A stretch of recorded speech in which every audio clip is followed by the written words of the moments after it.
Happy New Year. Wow. Did 2014 go out really fast? Well, I'm excited that it did anyway. And so here we are in January of 2015, and time waits for no one. So I thought I would kick off and get us churning, kick off our new year with a video. And so it allows you to watch at your leisure, but don't wait too long to watch it. And of course, there will be a code word that you will need to send. And since this video is for all Gadsden County 4-H volunteers, I should receive several emails indicating that I've watched the video. So, first off, I want to talk about being strategic and intentional with the rest of the 4-H year. And that will mean that as a team, the club leadership, the club volunteers, and of course the club youth leaders, that you all need to make sure that you have that you meet to make sure that the goals that you have set for the year, that you're on course for those goals, what you need to do to revamp maybe some of the goals that you've set. Maybe you've met them multiple times and then over, and so maybe you want to add an additional goal, or maybe you had set too many and you need to really pinpoint the ones that you are going to strive to meet as a unit, as a club.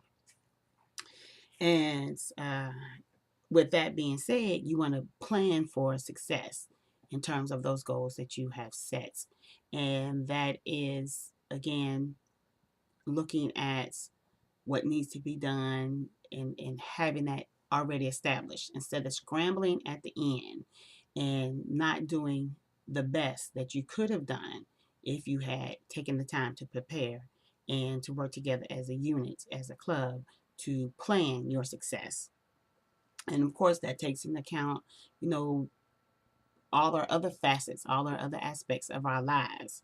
So planning is important, and proper planning will lead you to success. So make sure that you plan. Sharing the workload, and especially if you are in club leadership, that because it's your idea doesn't mean that you have to be the one to do it. There may be someone that is willing. Oh, that's a good idea. If you let me, I'll do it.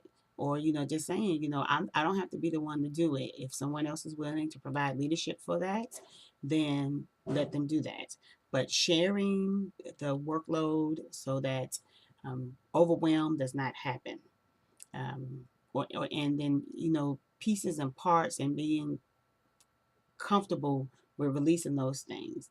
Um, if you've not tried it, then you don't know if your team will do it. And it takes a team to run an organization. There's the one that provides the leadership, but the one that provides the leadership is not always the one that does it. So share the workload.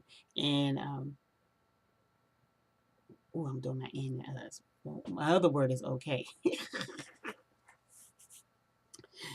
which is your code word. Okay. But sharing the workload will prevent you from being overwhelmed and feeling that you can only get so much of it done. So share the workload. I don't know how many times I said that, but somebody probably wrote it down. She said that 50, 11 times. Seek out the support that you need. And of course, I am your most valuable assets as um, you being a volunteer for Gadsden County 4-H. And I will tell you that I am not the end all be all of knowledge or skills, but I can seek out and find someone that can help us to address something that you may need. Uh, don't hold that stuff to yourself. If it's something that you need help with, then you need to ask. If I can't do it, I'll let you know. But we will work to find resolution or find the resource to help you. Club leadership, this is specifically for you. The notebooks that you received at the beginning of the 4-H year is your tool kit. And that notebook are the forms and documentations that you need so that you can turn around and submit to our office. If you need copies of any forms, please send that message to Pam and she will make you copies. So we don't want your toolbook, your forms to run out. We want to make sure that you have enough forms, make sure that you submit those forms. With that being said, concerning fundraising, I know it's essential to clubs when they have specific large goals they want to accomplish and they need those financial resources. We understand that. Following proper protocol is very important, and that is getting that form in 3 weeks ahead of time. If you know that the group that you want to volunteer with has an application that goes with it, you need to get that application to me so I can get it to the university so it can be reviewed, so that if it's just a simple matter of me signing it, I can sign it. If it's not, and it has to go through other chains or channels, and you wait to get that in, I cannot guarantee that you'll be able to do what it is that you have got other people excited about wanting to do. If you've not gone through that notebook as a club leadership and it's just sitting there because you missed the training and you did not take advantage of watching the video that is up on the volunteer link on the state 4-H website, and you didn't watch the video, then you have just put yourself behind, and you need to do that. That's part of the agreement about being a volunteer. You say, I'm willing to, share my talents, my time, my treasure with you all. And I understand part of that is that I need to be informed and to know, be trained, and know what to do. And so when you miss a training and there's videos that are available post that training, you need to watch them. Don't say, I really don't need to know that that's a such and such. But this video is for all volunteers. That's why all volunteers received the link for the video and the links for the handouts and everything else that I've mentioned in this video. So it is your responsibility. And you want to make sure that you watch early and versus later, because you will have missed deadlines. Thought to mention this and I missed it on my little checklist. The Make a Difference Monday, January 26th, is for all volunteers. It is a very important one, so you should be present if you are able to be with us. We will convene at 6:30 to do some preliminary discussions, whatever I may need to cover with you in person, and then the training starts at 7. If you are unable to be here physically with us, but still can participate in the training, then please do so, whether you do it via computer or that you just call in on the phone. But this training is going to be very important. If you're unable to watch the training or participate in the training on that day, Monday, January 26th, then there will be a video that will be posted post the event. I don't know how long it takes for them to put that video up, and hopefully it will not be any issues, but you will need to watch that video because it is a very important video. And just want to say, even if we do not site host at the office for the trainings, those trainings are important and you still need to participate in them, especially getting refreshers and reminders that you will need. The other thing I wanted to mention that I should have mentioned earlier, but it just came to me and I had missed it. It's the standard of excellence for the clubs and the individuals. That part of your planning for success is to make sure that you're making progress towards the levels that you have chosen as a club and the youth have chosen to achieve, and that they are doing those things to meet the requirements and also to obtain the documentations that they need to support, especially those higher levels of excellence.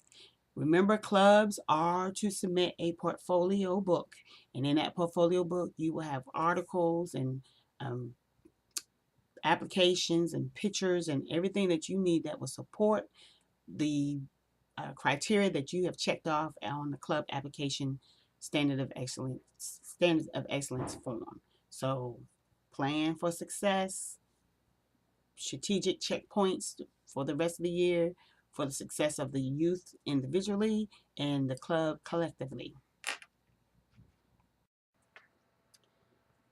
I do appreciate the articles that you all write for the newspaper, and that's why I always feel that as an agent, I'm continually being evolved and enhanced and matured.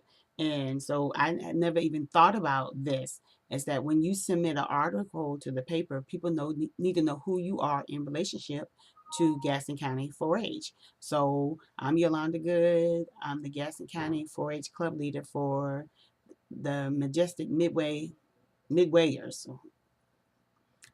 And then in the article, you want to give a reference on how people can get more information.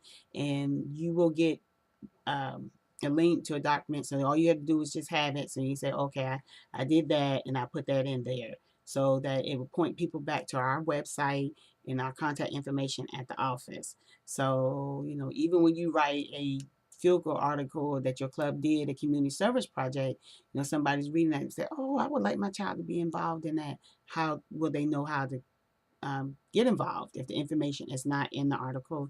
And then also, somebody said, well, who are they in relationship to Gaston County 4-H? So having that tag by identified by your name is going to be good.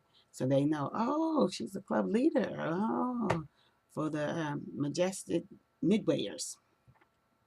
So that's something that I need you all to implement as you submit articles. Generally, I don't have to see your article if you're just writing about in an event, those kind of things. I've mentioned in the past about making sure that you put that 4-H is open to all youth, the non-discrimination statement, and I'll make sure that that is in that um, little article cheat sheet.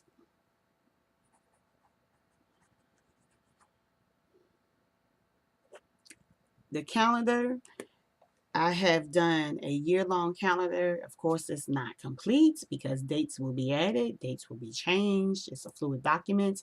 It is posted up on our website, and the links will be included in the email. And this calendar will help you in terms of planning and being strategic for the rest of the year. Please go over the dates with the youth and share with them. So if there's a date that is a heavy conflict, because not every date will work for each person, but if it's a large enough number that that date is a conflict, then if I know in time and way ahead of time, then I may be able to change that date. Because some things are just set in stone and can't be changed, but not everything. So make sure that you review the calendar and then you share the current dates that we have posted.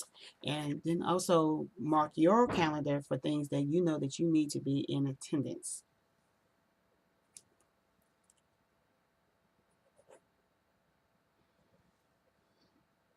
I find doing the videos, it's a helpful tool, especially since I know that we are all busy and you have opportunity to watch the video and pause it and watch it again and what she say and all those kind of things, which is great. I need to know that you have watched the video. So make sure that you send me the code word, and I should receive several of them because, again, this video is for all Gaston County 4-H volunteers. It is part of your responsibility as a volunteer to be in the know.